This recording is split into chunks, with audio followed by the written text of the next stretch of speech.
Hey everybody, welcome to EChannel News. We've got Tracey Nyholt. She's a founder and CEO of a company called TechJutsu. Love the name. And we're going to talk a bit about what they're doing and how they're helping the world in cyber. Tracey, welcome. How are you? Good, Julian. And thanks for having me on. With pleasure. I see you got a bit of an award there behind from Okta. Tell me about that first of all. Yeah, we're very excited this year to win Okta's America Emerging Partner of the Year. Also in 2024, we won their Innovation Award for our product Color Verify, which backends onto Okta. Keep going. So Tracey, give us the overview. What does Tech Jiu-Jitsu do? What do you guys do? Yeah, so I'll get the elephant in the room out of the way first. Jitsu just means skill in Japanese, so our name is literally technical skill. Okay. And what we do is all Okta all the time. So we started out implementing Okta multi-factor authentication in banks and credit unions. And then one of our banking clients said, "Hey, what about our call center?" Because fraudsters will call in and impersonate a user, ask for a Mm. password reset, an MFA reset, and then go online and drain their account. And we were like, I think we can solve that. So we essentially invented a product called Color Verify, which extends that familiar Okta MFA to the use case of the help desk or the call center to prevent those fraudsters from getting through because they don't have that possession-based factor of your phone or your YubiKey or your other Okta factor. Those cyber criminals, they're getting a little sneaky and smart these days.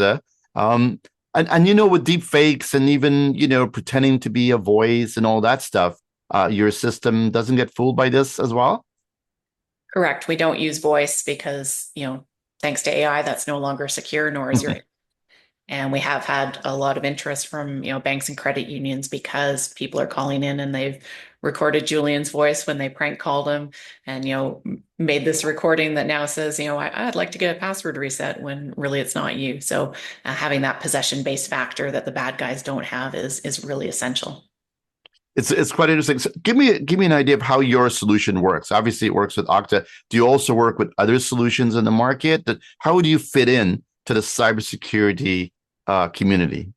Yeah, well, the nice thing about Okta is they do support a wide variety of Sure. factors. So, like Microsoft Authenticator, Google Authenticator, things people are already familiar with. So we can use those, and they have one factor Okta Verify, which can even be embedded in like a bank app or a CRA app or any organization that you deal with. So it's really flexible. So give me the story a bit here, Tracey. So how did you guys get started? Like, why are Jitsu? How did you get into this game? Well, as you might guess from the name, I am a martial artist, and I was working for years as an identity and access management architect, but found I was limited in terms of how much I could make and how much I could do. But I fundamentally don't believe I'm limited. So that's when I decided to start a business, and the rest they say is history. So what kind of martial arts? Is it jiu-jitsu or taekwondo? What is it? Bujinkan Budo Taijutsu, it's a Japanese art, essentially ninja in Wow. some areas. No one's going to mess with you, my friend. So good stuff. So you've got the solution. So basically, it's about identity management, right? And obviously, there's several solutions in the marketplace out there. What do you think really sets yours apart from the group? So we like to make it easy for people. I don't believe security should be hard. I know that's an uncommon view, but to make it easy, we've integrated into the existing ITSMs or IVRs, so things like ServiceNow, Zendesk, Genesys, Nice CX1, so that the help desk analyst isn't learning a new tool, the caller isn't learning a new tool. We've just embedded that verification piece into something they're already using. So there's zero learning required. Everybody is confused with how complicated it is to even two-factor. People are challenged, right? Who wants to do, another step when you don't really, well, you need to do it, by the way. So if you don't have two-factor, you better do it. But it's that human element, right? So give me an idea of how do you spin this up? So I'm an MSSP. I've got solutions out there. I'm going to replace it with your solution. What's involved in getting my customers up and running?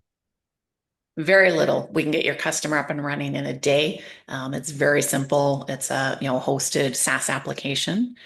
And then just to go back to your point about the human element, after we invented this, I started watching my father when he would call, his credit union or the tax authority. And he was getting very frustrated having to answer these security questions. Mm. Because sometimes when they're like, what's line 150 on your tax return? Not really information, an 80-year-old man has at the top of his head. And it was embarrassing for him and frustrating. So we really focused on making it easy and accessible. So a lot of times we do leverage that, single one push notification to your phone where you can click, yes, it's me, or read out a TOTP code, a simple number. So we're really making it easier for the caller as well as making it more secure. So, obviously, right, everybody's the way the hackers get in, right, is with let's get the credentials. It's so much easier than going through and sneaking through your network and whatever, right? What's your take on what's happening right now in the cybersecurity, war? I guess I could say. What are you seeing, and how are people getting attacked? Yeah, to your point, it's normally identity attacks because that's easy. And it's also something that someone in a country that you're not in can do, which is convenient because if they do it in a country that doesn't have an extradition treaty with your country, it's really a pretty safe career and a very profitable one.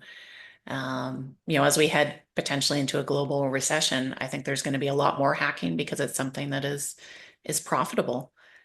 So we're going to have to be a lot more careful and a lot more diligent. And having solutions like this in place really protect people and protect people in a way that doesn't put the security burden on regular users who, maybe don't have the capacity to, understand everything. We've just given them a simple way to stay secure. No, without a doubt. I mean, I don't want to put the elephant in the room of AI again, but it seems like no conversation. I'm assuming you use a little bit of AI into what you're doing right now, and my question is twofold: A, how is that helping you? And B, how are you seeing how bad actors are leveraging AI to sort of circumvent identity management these days? Yeah, so we are seeing bad actors use AI. Back to your example of using the voice verification, where they're Mm. getting a sample of someone's voice and then mimicking that. Some of our wealth management companies have also said they've had full-on video calls with someone who has, stolen your image and is trying to do a video call to gain information. So we don't use AI in our product, but what we do is prevent against those bad actors who are using AI either to, mimic your image or to mimic your voice. Because with the possession-based factor, they don't have access to that. So we can embed that into a video call. We can embed that, right into the IVR so your voice doesn't get you through, those types of things. Interesting. Just give me an example of, let's say, a company, a business, right? And let's take a simpler example, an MSP. Yeah. An MSP has to also protect their own business because you attack them, you get in, you get access to all their clients, which is not a good thing, right? So let's say I'm an MSP and I would like to implement your identity management solution. How do I do this? And how is that? It's hard to say how it will protect me, obviously, but how much of a better position will I be in my posture if I use what you offer? Yeah. So the integration to your existing system is very simple. It's less than a day, and we walk you through it as part of the license. There's no extra charge for that. And one of the ways it particularly protects MSPs is MSPs have the risk of, storing all the data they used to store for security questions. So if that got breached, they would be liable. So by eliminating security questions, we're eliminating that risk, that liability, as well as making it more secure. So is it something that, I mean, obviously, right, MSPs and insurance, cyber insurance, there's lots of many other reasons, right? Why we need to kind of do this. Are you finding that, how do you feel about the MSP community that's tasked with protecting all of the other companies in your conversations with them? Are you feeling comfortable that they're protected well, or do you think there's still some time to go? So there's always, the hackers will always find a way, but I think, some of the MSPs are doing a really good job of staying ahead of it and implementing innovative solutions like Caller Verify. Well, I'll leave you the last word here, Tracey. What do you want channel partners to know about TechJutsu? At TechJutsu, we have one simple mission, and our mission is to rid the help desk of annoying security questions while keeping it secure. Well, there you go. People are going to love you for this, Tracey. Good stuff. All right. And the website for them to learn more is what? Colorverify.com.